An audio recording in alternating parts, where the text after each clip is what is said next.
సుగాలి ప్రీతి తల్లి పార్వతి పైన గత కొన్ని రోజుల క్రితం ఉమ్మడి గుంటూరు జనసేన అధ్యక్షులు గాదే వెంకటేశ్వరరావు చేసిన వ్యాఖ్యలు ఇప్పుడు రాష్ట్ర వ్యాప్తంగా చర్చనీయాంశమై ప్రస్తుతం మనతో పాటు గుంటూరులో గాదే వెంకటేశ్వరరావు అందుబాటులో ఉన్న జనసేన కార్యాలయంలో ఒకసారి మాట్లాడుతుంది సార్.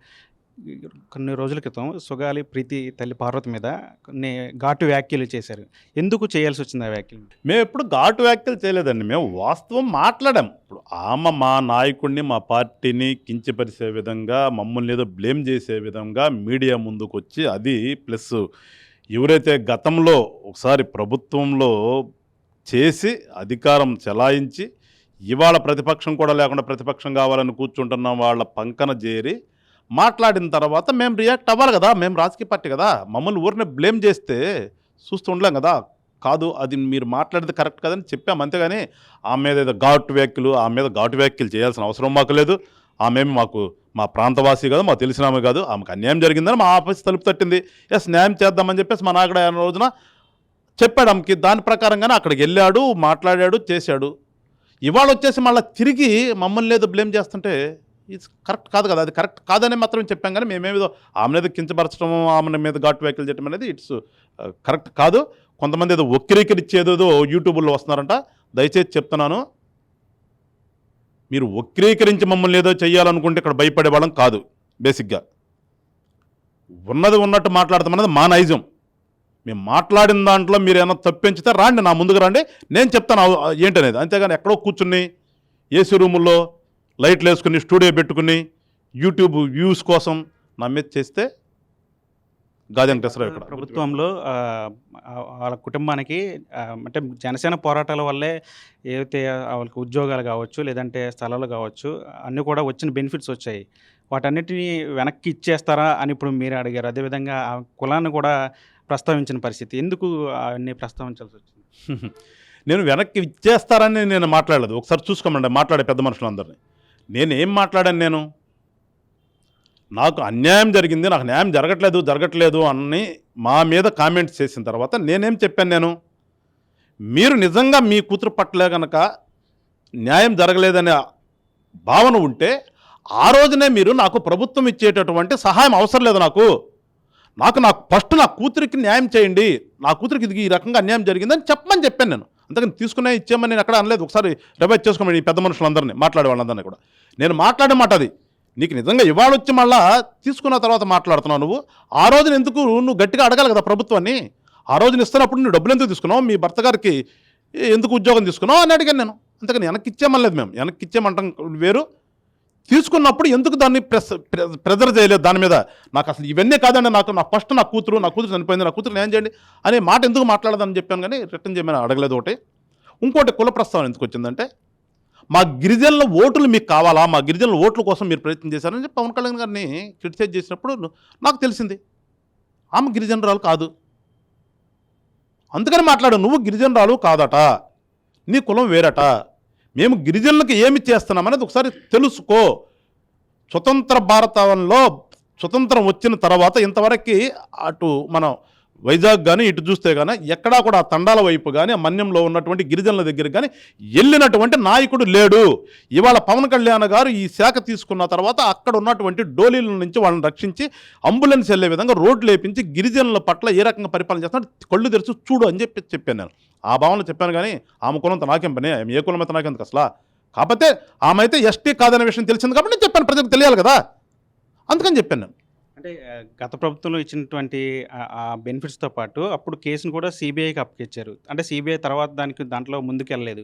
ఆవిడ న్యాయం కోసం నిలబడింది, కాకపోతే నష్టపోయింది కాబట్టి తాత్కాలికంగా వారికి అవన్నీ కూడా బెనిఫిట్స్ అన్ని ఇచ్చారు. న్యాయం కోసమే పోరాడుతున్నాం అని చెప్పి ఆమె చెప్తున్నప్పటికీ ఆ స్థలాలు కానీ అవన్నీ కానీ వెనక్కి ఇచ్చేయమంటే ఏమాత్రం కరెక్ట్ కాదనే ఒక వాదన కూడా ఉంది. అసలు వెనక్కి ఇచ్చామని ఎవరన్నా నేను చెప్తున్నదే కదా, ఒకసారి వినండి. నేను ఆ రోజు నా ప్రెస్ మీట్లో నేను స్టార్ట్ చేసింది ఎక్కడ, వైజాగ్లో మా మీటింగ్ దగ్గర నుంచి మొదలుపెట్టాం. ఆ రోజున అక్కడ ఉన్నటువంటి వైఎస్ఆర్ పార్టీ ఎక్స్ఎమ్మెల్యే వచ్చేసి కామెంట్ చేశాడు, ఏదో మా నాయకుడు పెళ్లికి వస్తే వచ్చినటువంటి జనం కూడా రాలేదని చెప్పేసి ఎగతాళిగా మాట్లాడిన దాని మీద నుంచి నేను ఆ రోజున 2-3 పాయింట్లు మాట్లాడాను మా మీటింగ్ గురించి కానీ ఇది కానీ ఇంకొక అంశం కానీ. ఆ మాట్లాడినప్పుడు మొత్తం వినమని పెద్ద మనుషుల్ని, వాళ్ళకేదో కట్ పేస్ట్ లాగా వాళ్ళకి అవసరమైనంత కట్ చేసుకుని ఏదో పెట్టేసేస్తే ఇక్కడేం భయపడతానికి ఉండలేదు. ఇక్కడ మేమేమి లేకపోతే సిస్టమ్ తెలియనాడు కాదు, ఇక్కడ లా గురించి తెలియనాడు కాదు, రాజకీయాలు తెలియనాడు కాదు, పోరాటాలు తెలియనాడు కాదు. వీళ్ళంతా ఎక్కడ మళ్ళీ చెప్తున్నాను, ఎక్కడో 4 గదుల మధ్యన 2 లైట్లు పెట్టుకుని ఒక చిన్న స్మార్ట్ ఫోన్ పెట్టుకుని వీడియోలు చేయడం కాదు. రోడ్డు మీదకి వస్తే తెలిసింది బాధలేంటనేది. ప్రజల కోసం ఎవరు చేస్తున్నారు, ప్రజల కోసం ఎవరు పోరాటం చేస్తున్నారు ఇది తెలుస్తుంది. లోపల కూర్చుని ఏదో మాట్లాడితే కట్ చేసుకుని వాళ్ళకి అవసరమైంది ఇష్యూ చేయాలని చెప్పి చేస్తున్నారు. ఇప్పుడు వరకైతే నా దృష్టికి రాలేదు. నేను కొన్ని 100 ప్రెస్ మీట్లు కండక్ట్ చేశాం గవర్నమెంట్లో జరుగుతున్న అన్యాయాల గురించి. మా కోసం మేము ఎప్పుడు చేసుకోవాలా, మా కోసం కాదు, మా మెహర్బానీ కోసం మేము మాట్లాడాలి. ఎప్పుడు కూడా మేము గవర్నమెంట్లో జరుగుతున్నటువంటి అన్యాయాలు కానీ లేదంటే గవర్నమెంట్లో జరుగుతున్నటువంటి దుర్మార్గాల గురించి కానీ ప్రజలకు ఏం మంచి జరగాలని వాటి గురించి ఎప్పుడు మాట్లాడతాం. ఇవాళకి అదే మాట్లాడతాం. ఎక్కడ కూడా మా వ్యక్తిగతాల కోసమో మీ మీద హైప్ అవ్వాలనో ఎప్పుడు అలాంటివి ఉండవు మాకు. అంటే 2017లో అప్పుడు టీడీపీ గవర్నమెంట్లో ఇష్యూ జరిగింది. అప్పుడు ఒక రాజకీయ పార్టీగా పవన్ కళ్యాణ్ నిలబడి ప్రభుత్వాన్ని ప్రశ్నించారు. తర్వాత ఇంకా ప్రభుత్వం మారింది, వైసీపీ వచ్చింది, వాళ్ళకి ఏదో బెనిఫిట్స్ ఇచ్చింది. అయితే పవన్ కళ్యాణ్ ఇప్పుడు అధికారంలోకి వచ్చిన తర్వాత అప్పుడు 2017లో ఏ విధంగా అయితే ఒక పార్టీగా వాళ్ళు ప్రశ్నించారు, ఇప్పుడు ఒక విపక్షంలో ఉండి వైసీపీ అధికార పక్షాన్ని ప్రశ్నిస్తుంటే దాన్ని ఎందుకు తప్పుపడుతున్నారు? ఇప్పుడు నేనున్నప్పుడు మెల్లకుండా కూర్చుని, నేను అధికారం ఉన్నప్పుడు నాకు సంతకాలు పెట్టేటప్పుడు మెల్లకుండా కూర్చుని అయిపోయిన తర్వాత వచ్చి నిన్నంటే ఊరుకుంటావు నువ్వు? ఇప్పుడు 2017లో జరిగింది ఇన్సిడెంటు. ఎస్, ఆ రోజున మేము పోటీ చేయకుండా రాష్ట్రం విడిపోయి వచ్చింది. ఇక్కడ సక్రమంగా పరిపాలన జరగాలన్నా, అభివృద్ధి జరగాలన్నా ఒక అనుభవం ఉన్నటువంటి నాయకుడు అయితే బాగుంటుందని ఇప్పుడు అప్పుడు ఉన్నటువంటి ఎన్డీఏలో మేము కూడా భాగస్వామ్యం ఆ రోజున సపోర్ట్ చేశాం. వాస్తవం. తర్వాత వచ్చినటువంటి గవర్నమెంటు ఏం చేసింది? 17లో జరిగింది ఇన్సిడెంట్, ఓకే. మరి అప్పుడు ప్రతిపక్షంలో ఉన్నటువంటి ఈ పెద్ద మనుషులు ఇవాళ నోరెత్తే మాట్లాడేవాళ్ళు కానీ లేదంటే ఏమైనా తీసుకెళ్ళి కూర్చోబెట్టుకుని ట్రైనింగ్లు ఇచ్చేవాళ్ళు కానీ ఆ రోజున ఏమయ్యారు? ఆ రోజున మాట్లాడాలి కదా. పోనీ తర్వాత 5 సంవత్సరాలు గవర్నమెంట్ చేశారు కదా.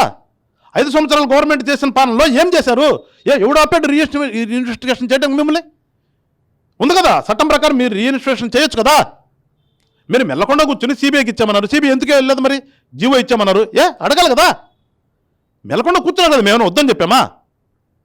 అంటే మన విజయవాడలో మాట్లాడుతూ ఆవిడే చెప్పిందంటే చాలామంది నా పోరాటంలో కలిసి వచ్చారు, 100లో 1 పవన్ కళ్యాణ్ ప్రత్యేకంగా చేసింది ఏమీ లేదు, మొత్తం తనకి వచ్చిన బెనిఫిట్స్ అన్ని కూడా వైసీపీ గవర్నమెంట్లో వచ్చాయని కూడా ఆమె కూడా ఒక కామెంట్. మరి ఎందుకంటే అప్పుడు మా మీద పడి ఆడటం? ఆమెకు వచ్చిన 100 మందిలో కూడా అనుకున్నప్పుడు మా మీద పడి ఏడవటం దేనికంటే నేను మా ఆఫీస్ ముందుకు వచ్చి ధరణ ఎందుకు చేస్తుంది? నిరాధ్యక్షులు ఎందుకు చేస్తుంది? మాకేం సంబంధం? మేము కూడా 100 మందిలో ఒకళ్ళని చెప్తుంది కదా ఆమె. ఆ 99 బొమ్మను వైసీపీ గవర్నమెంట్లో ఆదుకున్నారు కదా, బెనిఫిట్లు ఇచ్చారు కదా, అక్కడే కూర్చోమను సరిపోతుంది కదా బెనిఫిట్లు. అదే నేను మాట్లాడింది కూడా. ఇప్పుడు నువ్వేదో చెప్తున్నావో బెనిఫిట్లు వచ్చినాయి అంటుంది. బెనిఫిట్ల కోసమా నువ్వు ఇష్యూ చేసింది? నిజంగా నీ కూతురు అన్యాయం జరిగిందా? ఒకసారి తెలుసుకోవాలి మీరే. ఎప్పుడు కూడా చెప్తున్నాం, గాది వెంకటేశ్వర అనే వ్యక్తి ఎప్పుడు కూడా వేరే వాళ్ళని ఎవరిని కూడా కించపరచడు, కించపరిచే ఆలోచన కూడా ఎప్పుడు ఉండదు మాకు. మేము ఎప్పుడు మాట్లాడినా కానీ వాస్తవం మీద మాట్లాడతాం, వాస్తవం మీద అవసరమైతే గట్టిగా మాట్లాడతాం. దాన్ని పెట్టుకుని ఏదో ఇవాళ మీరు జనసేన పార్టీ నాయకుడినో లేదంటే గుంటూరులో ఉన్నటువంటి మమ్మల్ని ఏదో చేయాలనుకుంటే అది మీకు మీ పిచ్చి భ్రమ. నేను మళ్ళీ చెప్తున్నా, ఎవడైనా సరే దానిని ఇష్యూ చేయాలనుకునేవాడు రమ్మన్నా ముందుకి, లేదు నేను వస్తా కూర్చుని మాట్లాడమను. అంతేగాని పిచ్చి వేషాలు వేసి ఏదో కట్ చేసుకుని దాన్ని పెట్టి ఏదో చేద్దామనుకుంటే ప్రజలకి జనసేన పార్టీ అంటే ఏంటో తెలుసు. గుంటూరు జిల్లాలో నుంచి మాట్లాడేటువంటి గాది వెంకటేశ్వరరావు ఏ రకంగా మాట్లాడతాడో ప్రజలకు తెలుసు. ఇవాళొచ్చి ఈ పిచ్చి పులకాలందరూ గురించి నేను మాట్లాడిన దాంట్లో తీసి దాన్ని ఏదో చేయాలనుకున్న అవసరం లేదు. మళ్ళా చెప్తున్నా, ఈ పిచ్చి పులకాలందరూ కూడా ఎవరైతే యూట్యూబ్లో పెట్టుకుని ఏదో దీన్ని ఇష్యూ చేయాలనుకుని మళ్ళీ వైఎస్ఆర్ పార్టీకి సపోర్ట్కి వెళ్తున్నారో మీకు ధైర్యం ఏడిస్తే నా దగ్గరికి రండి, లేదని నేను వస్తా కూర్చుందాం. నేను మాట్లాడిన దాంట్లో ఏంటో మీరు తప్పు బయటదండి. అంతేగాని ఊరకని ఒక యూట్యూబ్ ఛానల్స్ ఉన్నాయి కానీ పెట్టుకుని దాంట్లో ఇష్టానుసారంగా మాట్లాడితే చూస్తూ జనసేన పార్టీలో ఊరుకోము, గాది వెంకటేశ్వర అసలు ఊరుకోడు. మరీ చెప్తున్నా, ముఖ్యంగా వైసీపీ హయాంలో ఉన్నప్పుడు వాళ్ళకి బెనిఫిట్స్తో పాటు సిబిఐకి కూడా కేసును అప్పగించారు. కానీ అప్పుడుతో ఆ మ్యాటర్ చాలా వరకు సద్దుమణిగిన తర్వాత అంటే 2024 ఎన్నికల సమయంలో కూడా పవన్ కళ్యాణ్ ప్రతి మీటింగ్లోనూ సుగాలి ప్రీతి పేరు చెప్పి లబ్ధి పొందారనేది కూడా ఒక ఏముందబ్బా దాంట్లో లబ్ధి పొందడానికి నాకు అర్థం కాదు. మాట్లాడేటప్పుడు గతంలో ఆడవారి మీద అఘాతాలు జరిగినాయి, ఏ రాజకీయ నాయకుడు చెప్తారు కదా. ఇవాళ ఎందుకు వచ్చారు మీరంతా? వైఎస్ఆర్ పార్టీ వాళ్ళు వాళ్ళందరూ ఆమెను తీసుకొచ్చి కూర్చోబెట్టి ఎందుకు మాట్లాడుతున్నారు వీళ్ళంతాను? ఒక రాజకీయ పార్టీగా మాట్లాడేటప్పుడు ఎప్పుడైనా తప్పులు జరిగితే ఖచ్చితంగా ఎత్తు చూపిస్తారు ఎవరైనా కానీ. దాని ప్రకారం అప్పుడు జరిగినటువంటి ఆడాళ్ళ మీద ఈ రకంగా జరుగుతున్నాయి అనేది అమ్మేది ఇన్సిడెంట్ ఉంది కాబట్టి దాన్ని కోట్ చేసాం. ఏంటి దానివల్ల మేము లబ్ధి పొందేది? పవన్ కళ్యాణ్ గారు దానివల్ల లబ్ధి పొందేది అసలు? అలాంటి నీచమైన సంస్కృతి ఉన్న పార్టీలు వేరు. జనసేన పార్టీ ఏదో వేరే వాళ్ళ సావుల మీద మేము లబ్ధి పొందాలనే ఆలోచన మాకు ఉండదు, అవసరం లేదు కూడా. అంత అవసరం లేదు. అంత అవసరం ఉంటే మేము ఈ రకంగా 25 years ప్రస్థానం పెట్టుకోవసరం లేదు. ఒకసారి ప్రజలు అర్థం చేసుకున్నారు. కానీ ఈ సోకాళ్ళు ఎవరైతే కొంతమంది బ్యాచ్ ఉన్నారో, గతంలో ఒక పార్టీకి ఇప్పుడు ఇంకో పార్టీకి వాడనకాల వీడనకాల తిరిగి వాళ్ళు ఉన్నారో వాళ్ళు తెలుసుకోవాలి చెప్తున్నాను. ఏదో ఇవాళ సోషల్ మీడియాలో ఉన్నాయి కానీ చెప్పేసి మిష్టానుసారం చేస్తే కుదరదు. గతంలో 5 సంవత్సరాలు పరిపాలన చేసినప్పుడు మీరు ఏం చేశారు? నేను ఇప్పుడు మళ్ళీ అడుగుతున్నాను. ఆ రోజున కొంతమంది ఆమెను పక్కన పెట్టుకుని కూర్చొని మాట్లాడారు కాబట్టి మేము మాట్లాడాం. ఆ ముక్కటగా ఆమె ఇంట్లో కూర్చొని మాట్లాడితే ఇంకో రకంగా మాట్లాడేవాడిని. ఆమె ఎక్కడ తేలింది? వైఎస్ఆర్ పార్టీ ఆఫీస్లో తేలింది కాబట్టి మేము మాట్లాడాం. వైఎస్ఆర్ పార్టీ ఆఫీస్ నాయకులను పక్కన కూర్చోబెట్టుకుని మాట్లాడుతున్నారు కాబట్టి మాట్లాడాం. గత 5 సంవత్సరాలు ఏం చేశారంటున్న వాళ్ళు అధికారం ఉన్నప్పుడు ఏం చేశారా? ఏమి చేయకుండా 5 సంవత్సరాలు గడిచిపోయిన తర్వాత ఇప్పుడు వచ్చి ఏదో పవన్ కళ్యాణ్ గారు రావడం మాట ఇప్పటికి చెప్తున్నాం. ఇప్పటికి మేము కట్టుబడి ఉన్నాం. మేమే ఎక్కడ కాడబడలేదు కదా. భాగస్వామ్య ప్రభుత్వంలో భాగస్వామ్యం తర్వాత ఇదే ప్రయారిటీ ఉంటుందా? ప్రభుత్వంలో భాగస్వామ్యం తర్వాత ఇదే ప్రయారిటీనా రాష్ట్రంలో? అంటే 2000 ఎన్నికల సమయంలో సుగాలి ప్రీతి అంటే అధికారంలోకి వచ్చిన తర్వాత మొదటగా టేకప్ చేసే కేసు ఇదే అని చెప్పి కూడా పవన్ కళ్యాణ్ కూడా గతంలో వ్యాఖ్యలు చేశారు. కానీ గెలిచిన తర్వాత కనీసం పవన్ కళ్యాణ్ సుగాలి ప్రీతి మాట ఎప్పుడు మాట్లాడలేదని చెప్పి వైసీపీ చెప్తుంది. అందుకనే ఆ కుటుంబానికి తాము మద్దతు ఇస్తున్నామని చెప్పి వైసీపీ కూడా చెప్పింది. సిగ్గుండాలి, ఏదో చెప్తున్నా నేను. సిగ్గుండాలి మాట్లాడతానికి 5 సంవత్సరాలు మీకు అధికారం ఉందబ్బా. మేము ఇవాళ జస్ట్ భాగస్వామిని మేము ఇవాళ నీ అధికారం ఉన్నప్పుడు నువ్వేమి చేశావు? వదిలేసేసి ఇవాళ మేము భాగస్వామ్యం. ఎస్, మాకు ప్రయత్నం ఉందా లేదు నువ్వేట చెప్తావు? నువ్వు ఎట్లా చెప్తాను? నువ్వేం చేసావన్నా? నువ్వు ఏమి చేయకుండా వదిలేసేసి మాట్లాడితే మేమేదో బెనిఫిట్స్ ఇచ్చాను. ఎస్, బెనిఫిట్స్ అని నీ సొంతంగా ఇచ్చామండి. గవర్నమెంటే కదా. ఎస్సీ ఎస్టీ కేసు కట్టినప్పుడు ఖచ్చితంగా గవర్నమెంట్ నుంచి బెనిఫిట్స్ వస్తాయి. అది ఒక సుగాలి ప్రీతి వాళ్ళకే కాదు, ఎస్సీ ఎస్టీ కట్టిన దేంట్లోనే వస్తాయి. అవి అందరికి ఇవ్వాల్సింది. అది చట్టం. అది దాని ఏదో నువ్వు గొప్పగా ఇచ్చినట్టు నువ్వు గొప్పగా ఇచ్చినట్టేం కాదు కదా. నువ్వు గత 5 సంవత్సరాలు మెలకుండా కూర్చొని ఇవాళ వచ్చేసి మేము అన్నాం కాబట్టి మీరు వందలు ఇచ్చారు. మీరు వందలో మేము మాట్లాడతాం కదా. అది ఒకటే. కానీ ఇక్కడ ఇలా నీచంగా ఆడపిల్లలను తీసుకొచ్చి రోడ్డు మీద పెట్టి రాజకీయం చేద్దాం అనుకునే ఆలోచన ఉన్న వాళ్ళకి మళ్ళీ చెప్తున్నా, మేము ఇష్యూగానే మాట్లాడాం. ఇష్యూగానే రాజకీయంలో మేము మాట్లాడని చెప్తే దాన్నే రాజకీయంగా తీసుకుని ఎప్పుడు మాట్లాడాలి. అంత అవసరం మాకు లేదు. మాకు దయచేసి మళ్ళీ చెప్తున్నా, రాష్ట్ర ప్రజలందరికీ, రాష్ట్ర ప్రజలందరికీ కూడా తెలుసు ఏంటో ప్రభుత్వంలో ఏంటో ఇవాళ జరుగుతున్నది, పవన్ కళ్యాణ్ గారు ఏంటో, జనసేన పార్టీ యొక్క లక్ష్యము సిద్ధాంతాలు అంటే కూడా తెలుసు. మమ్మల్ని ఎవడు వక్రీకరించవలసిన అవసరం లేదు. వక్రీకరించే ప్రయత్నం చేసినా కానీ మీ మీద జనం వస్తారు తప్పితే మీరు ఎన్ని ప్రయత్నాలు చేసినా మేమేదో తప్పు చేసేమనే ప్రజలు ఎవరు కూడా నమ్మరు. నమ్మే విధంగా ఉండదు. ఎందుకంటే మా మీద నమ్మకం. అది ఆ నమ్మకాన్ని మేము ఎప్పుడు పోగొట్టుకోం. మేము పద్ధతిగానే ఉంటాం, పద్ధతిగా మాట్లాడతాం. ఈ ఇష్యూ వస్తే దాన్ని పద్ధతిగానే మేము ట్రీట్ చేస్తాం. మేము మొన్న కూడా వైజాగ్లో పవన్ కళ్యాణ్ మాట్లాడేటప్పుడు ఆ కేసుకు సంబంధించి కీలక ఆధారాలు తారుమారు చేశారని చెప్తున్నారు. అంటే వైసీపీ ఏం చెప్తుంది దాని మీద? అప్పుల్లో ఉన్నది టీడీపీ గవర్నమెంట్, ఇప్పుడు మీరు అందరూ కలిసే ఉన్నారు, ఎందుకని ఆ ఆధారాలు తారుమారు అవుతాయి? దానికి సంబంధించి కనుక్కోవాల్సింది కనిపెట్టాల్సింది మీరే కదా. మీరే ఇలా మాట్లాడితే వాళ్ళకి ఏం న్యాయం జరిగింది అనేది వాళ్ళు మళ్ళీ చెప్తున్నారు. అబ్బా మీరేం బీకారు? అసలు మీరు మాట్లాడుతున్న అనర్హులు. అబ్బా మీరు మాట్లాడుతున్న అనర్హులు. అసలు మీరేం మాట్లాడద్దు. మీరు అందుకని చెప్తుంది. నేను ఆమె వెళ్ళి వాళ్ళ దగ్గరికి వెళ్ళి కూర్చుంది కాబట్టి మేము రియాక్ట్ అవుతున్నాం. మళ్ళీ చెప్తున్నాం, మీరు 5 సంవత్సరాల అధికారంలో మీరు కూర్చుని మీరేం చేయకుండా ఇవాళ మమ్మల్ని తప్పడితే అట్లాగూ ఏం మాట్లాడే పవన్ కళ్యాణ్ గారు? ఈ రకంగా నేను ఆమెకు మంచి చేద్దామని ప్రయత్నం చేసినప్పుడు కూడా మన మీద రాళ్ళేస్తుంది ఇవాళ. నేను దాని గురించి ఎంక్వైరీ చేసినప్పుడు ఏదో కొన్ని ఆధారాలు మ్యాచ్ కావట్లేదని చెప్పారు. దాని మీద నేను మళ్ళీ చూడమని చెప్పాను అనే క్లియర్గా చెప్పింది. అది ఒక కేసు ఇన్వెస్టిగేషన్ చేసినప్పుడు ఇన్వెస్టిగేషన్లో తప్పులు పెట్టుకునే బయటపడతారు ఎవరు కూడా, ముద్దాయిలు ఎప్పుడు కూడా. సో ఆ రకంగా అక్కడ ఉన్న దాంట్లో నేను అడిగినప్పుడు ఈ రకంగా చెప్పారని చెప్తే దానికేదో వీళ్ళు సెలవు వీళ్ళు ఎట్ట చేస్తారు? వీళ్ళు మీరు ఏం చేస్తారని 5 సంవత్సరాలు? మీరు వైఎస్ఆర్ పార్టీ వాళ్ళకి క్లియర్గా చెప్తున్నాను, మీరు ఈ కేసు గురించి ఎంతగా నోరు మూసుకుని కూర్చుంటే అంత మంచిది. మీరు ఎందుకంటే గత 5 సంవత్సరాలు మీరు ఏమి చేసింది లేదు. ఏదంటే మేము ఇచ్చామన్నారు. నువ్వు ఇచ్చేదంట నీ సొమ్ము ఇచ్చేసింది. ఎవరు సొమ్ము ఇచ్చారు? మీరు ప్రభుత్వం సొమ్ము చట్ట ప్రకారం ఇవ్వాల్సింది ఇచ్చారు. దానికేదో చించుకోవాల్సిన పని లేదు. ఈ కేసు గురించి నోరు ఎత్తకుండా ఉంటే పద్ధతిగా ఉంటుంది. నోరు ఎత్తితే మేము మాట్లాడాల్సింది చాలా మాట్లాడతాం. అందుకని దయచేసి చెప్తున్నాను, మళ్ళీ అందరూ చెప్తున్నాను, మళ్ళీ ఇంకోసారి చెప్తున్నాను, ఎప్పుడూ కూడా మేము మా మీద రాయి వేస్తే అప్పుడు మేము రియాక్ట్ అవుతాం తప్పితే ఊరకనే ఎవరిని అనవలసిన అవసరం లేదు మాకు. ఆ పద్ధతి కూడా మా జనసేన పద్ధతి కాదు. మా మీదకి వచ్చిన తర్వాత మేము ఖచ్చితంగా జవాబు చెప్పాలి, జవాబు చెప్పామంతే. దానికేదో వీళ్ళు సెలవుల పలవలు చేసి ఏదేదో అనేసాము, ఏదో కించపరిచారు, ఏదో అవమానపరిచారు అనుకుంటే వాళ్ళ కర్మది. దాన్ని ఒకసారి పూర్తిగా మొత్తము నేను పెట్టినటువంటి ప్రెస్ మీట్ని వినమనండి. ఇని దాంట్లో తప్పు ఏదైనా ఉందంటే అప్పుడు నా దగ్గరికి రమ్మని నేను సమాధానం చెప్తా. కూటమి ప్రభుత్వం వచ్చి దాదాపు ఏడాదిన్నర గడిచిపోయింది. ఇప్పటివరకు సుగాలి ప్రీతి కేసును పట్టించుకోలేదు. ఇప్పుడు వైసీపీ బయటకు వచ్చి ఆ కుటుంబానికి మద్దతు తెలిపితే ఇది కూటమి ప్రభుత్వానికి వ్యతిరేకత వస్తుంది ప్రజల్లో అని భయపడే సిబిఐకి అప్పచెప్పిందనే వాదం. మరి మీరు ఎందుకు ఇచ్చారు అప్పుడు సిబిఐకి? మీరు సిబిఐకి ఇచ్చాము, మేము జీవో ఇష్యూ చేశాము, తీసుకోలేదని చెప్తున్నారు కదా, దేనికోసం ఇచ్చారు మీరు? కానీ గురిగింజ సామెత. మాకు అపప్రద వచ్చేది ఏముంటుంది దీంట్లో? ఇన్సిడెంట్ జరిగింది, జరిగిన తర్వాత ఎంక్వైరీ చేస్తారు. ఆల్రెడీ ఛార్జ్ షీట్ వేశారు అంటున్నారు. ఛార్జ్ షీట్ వేసిన దాంట్లో ఆమెకేదో నమ్మకం కుదరలేదు, దాని మీద మళ్ళీ గవర్నమెంట్ అవసరమైతే రీఇన్వెస్టిగేషన్ చేస్తుంది, చెయ్యాలి. మీరు ఏం చేశారంట? గత 5 సంవత్సరాలు మీరు ఎందుకు చేయలేదు ఆ పని? మీరు చేయకుండా కూర్చొని ఇప్పుడు వచ్చి ఏదో పవన్ కళ్యాణ్ గారిని ఏదో చేద్దాం, ఏమీ చేయలేరు. మేము ఎప్పుడూ కూడా వాస్తవానికి దగ్గరగా ఉంటాం, వాస్తవంలోనే మేము బతుకుతాం. మీకులాగా అపోహలు, ఏదో గుడ్డగాలు చేయటాలు, ఏదో క్రియేట్ చేద్దాం. ఇప్పుడు కనుక నా మాటలు కనుక ఒకేకరించి ఏదో పెట్టుకుంటారంట అక్కడక్కడ, ఆ పెట్టుకున్నట్టుగానే ఉంటుంది. అందుకని ఎప్పుడూ కూడా జనసేన పార్టీ అనేది ఈ రాష్ట్ర బాగు కోసం, ఈ రాష్ట్రంలో ప్రజలకు మంచి చేయడం కోసమే ఏర్పడిన పార్టీనే. కానీ నాకు అధికారం కావాలి, నాకు అధికారం కావాలి, నాకు అధికారం ఇవ్వండి అని ఆనాడు ఏడ్చి, ఇవాళ వచ్చి నాకు ప్రతిపక్ష హోదా ఇవ్వండి, ప్రతిపక్ష హోదా ఇవ్వండి, ఇస్తే అసెంబ్లీకి వస్తాను అనే తత్వం మాది కాదు. ఒకసారి అందుకని సిగ్గు తెచ్చుకోవాలి మాట్లాడే ముందు.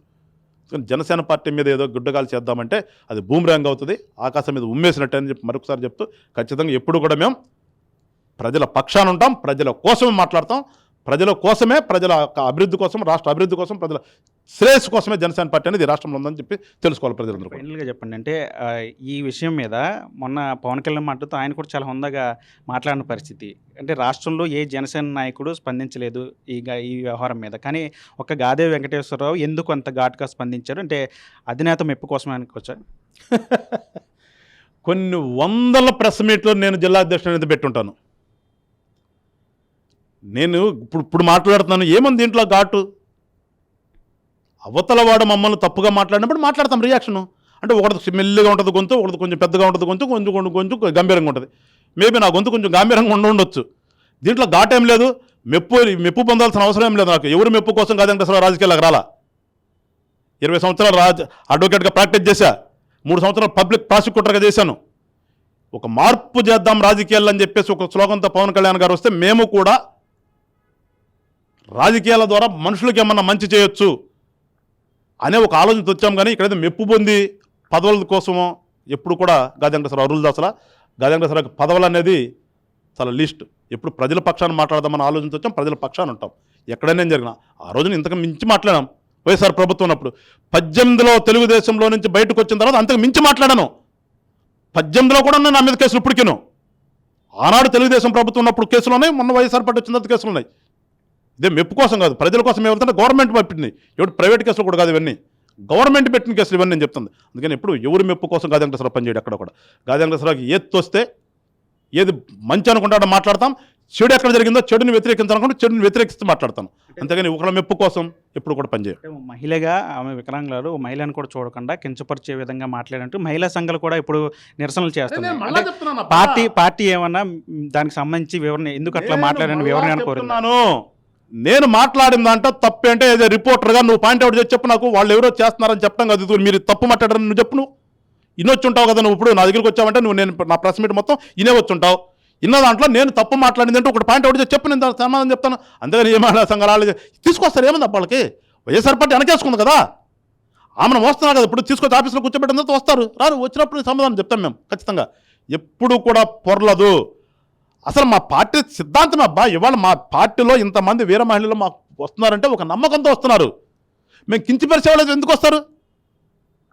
ఏ రాజకీయ పార్టీలో రానంతగా ఆడవాళ్ళు ఇవాళ జనసేన పార్టీలో ఉన్నారంటే, ఇక్కడ జనసేన పార్టీలో ఉన్నటువంటి లీడర్స్ ఏమైనా కించిపరిచేవాళ్ళు ఇంకో రకంగా వస్తారా? అదే ఉదాహరణ, అర్థం అట్లా అక్కడే. అందుకని ఎప్పుడూ కూడా నేను ఏమి మాట్లాడానో ఒకసారి వినమను, మొత్తం పెట్టుకుని విన్న తర్వాత మాట్లాడు. మనం అంటే బయట చర్చ జరుగుతుంది కాబట్టి, అంటే గాది వెంకటేశ్వరరావు ఇట్లా మాట్లాడారు, మహిళా కించపరిచిన చర్చ జరుగుతుంది కాబట్టి, అంటే పార్టీ నుంచి ఏమైనా దీని మీద వివరణ కోరే అటు నుంచి ఏదైనా స్పందన వచ్చిందా? నేను తప్పు మాట్లాడతా కదా మా పార్టీ నన్ను వివరణ కోరడానికి. నేను తప్పు మాట్లాడితే కదా మా పార్టీ నేను వివరణ కోరటానికి. నేను మళ్ళీ చెప్తున్నా, నేను జిల్లా అధ్యక్షుడు అయిన తర్వాత 100 దాటుంటాయి నా ప్రెస్ మీట్లు. దేనికోసం ప్రెస్ మీట్లు? ఎప్పుడు మా మెప్పు కోసం కాదు, ఇంకొన్ని తిట్టాలని పెట్టలే. మేము జరుగుతున్నటువంటి పరిస్థితుల మీద మాట్లాడాం, జరుగుతున్నటువంటి అగాత్యాల మీద మాట్లాడాం. గవర్నమెంట్ ఏదో తప్పు చేస్తుంటే, లేదంటే ప్రతిపక్షంలో మమ్మల్ని అణిచివేస్తుంటే అప్పుడు మాట్లాడాం. ప్రజల కోసమే ఏ రోజున మేము ప్రెస్ మీట్ పెట్టినా ఈ ఆఫీస్లో ప్రజల కోసం, రాష్ట్రం అభివృద్ధి కోసం మాట్లాడడం చెప్తే, వ్యక్తిగతంగా మా పార్టీ కోసమే, వ్యక్తిగతంగా గాదె వెంకటేశ్వర కోసం ఎప్పుడు కూడా ప్రెస్ మీట్లు పెట్టలేదు, అవసరం లేదు, అలాంటి చెయ్యం కూడా మేము. అందుకని నేను మాట్లాడిందంటే తప్పుంటే మా పార్టీ పిలిచేదాము. నేను తప్పుంటే ఎందుకు అబ్బా, ఈ గుంటూరులో ఉన్నటువంటి మా ఛానల్స్, శాటిలైట్ ఛానల్స్ లేవా గుంటూరులో, శాటిలైట్ ఛానల్ అందరూ వచ్చేవాళ్ళు. కానీ ఎప్పుడూ కూడా మేము తప్పు మాట్లాడడం, మళ్ళీ చెప్తున్నా, తప్పుగా ఆలోచించుకుని దాన్ని తప్పు చేసి ఏదో మెప్పు పొందాలని చెప్పి ప్రయత్నం చేస్తే మళ్ళీ చెప్తా భూమి ర్యాంగ్ అవుతుంది, ఆకాశం మీద ఉమ్మేసినట్టే. వాళ్ళ మీద వాళ్ళు వేసుకునేది వాళ్ళ మీద పడుతుంది తప్పితే ఇక్కడ మాకేం కాదు.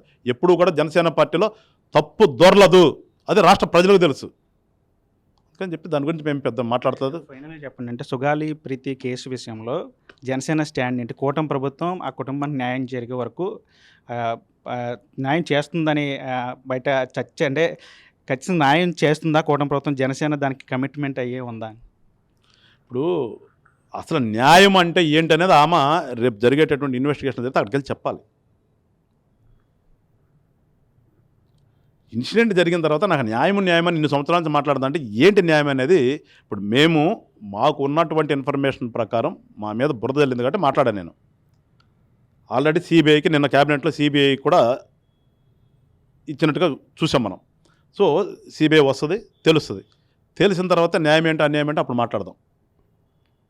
ఆమె ప్రకారం 17లో ఇన్సిడెంట్ జరిగింది, ఛార్జ్షీట్ కూడా వేశారు.